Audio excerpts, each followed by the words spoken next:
ప్రాంతంలో నివసించే ప్రజలకు రవాణా సౌకర్యం లేక వైద్యం సరైన సమయానికి అందక ఎంతోమంది ప్రాణాలు కోల్పోయిన సంఘటనలు ఉన్నాయి. ఇలాంటి పరిస్థితులను అధిగమించి గిరిజన వాసులకు వైద్యం అందించేందుకు ములుగు జిల్లా కలెక్టర్ దివాకర్ ఒక వినూత్న ప్రయోగం చేశారు. కంటైనర్ రూపంలో అదనపు ఆరోగ్య ఉప కేంద్రం ఏర్పాటు చేసి సేవలు అందించాలని నిర్ణయించారు. జాతీయ రహదారికి సుమారు 20 కిలోమీటర్ల దూరంలో వాజేడు మండలం ఆనుకుని వివిధ గ్రామాలు ఉన్నాయి.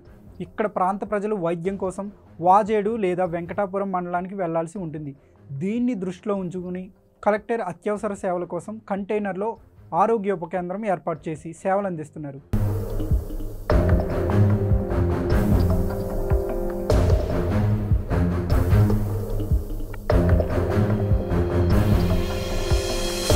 ఈ 4 పడకల ఉప కేంద్రాన్ని సుమారు 7 లక్షల వ్యయంతో నిర్మించారు. దీంతో ములుగు జిల్లా కలెక్టర్ దివాకర్పై ప్రశంసల వర్షం కురిపిస్తున్నారు స్థానిక ప్రజలు.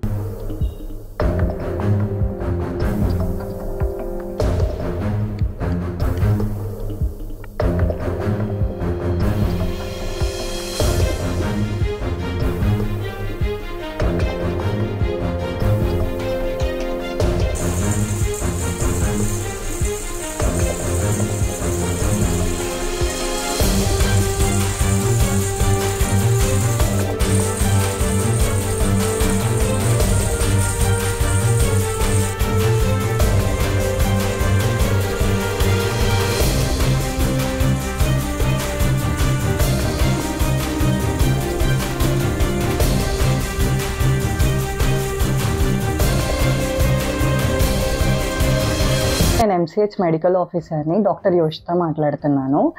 ఈ ఏడ్చల్లపల్లిలో ఓపెన్ అయిన సబ్ సెంటర్ ఇదేంటంటే ఓన్లీ ఫర్ సీజనల్ డిసీజెస్ కోసం అని చెప్పేసి ఓపెన్ చేశారు.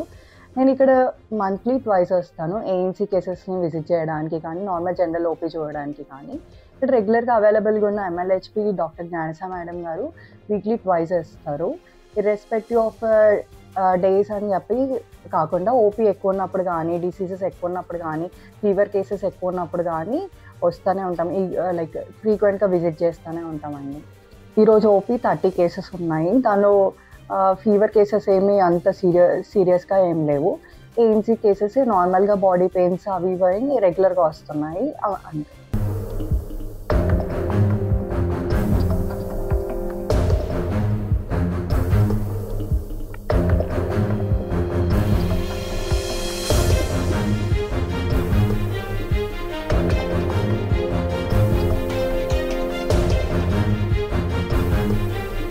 ఏడ్జల్లపల్లి కొత్తూరు గ్రామంలో అదనపు సబ్ సెంటరు మంత్రి సీతక్క గారు ఓపెన్ చేయడం జరిగింది. ఇక్కడ నన్ను ఏఎన్ఎంగా నియమించారు. డైలీ వస్తాను. నేను మార్నింగ్ 9 to 4 వరకు ఇక్కడే ఉంటాము. నార్మల్ కేసెస్, ఫీవర్ కానీ, బాడీ పెయిన్స్ కానీ, కాఫ్ కానీ, అలర్జీ కేసెస్ అన్నీ వస్తూ ఉంటాయి. ఏమైనా సివియర్ కేసులు, కొంచెం ఫీవర్ ఎక్కువ ఉన్నటువంటి కేసులని వాజేడుకు పంపిస్తాము. నార్మల్గా వీక్లీ 2 times మేడం వస్తారు. జ్ఞానస మేడం చూస్తారు. మేడం రానప్పుడు ఏమైనా సివియర్ కేసెస్ అట్లా ఉంటే మేము వాజేడికి రెఫర్ చేసేస్తాము. మలేరియా టెస్టులు చేసాము.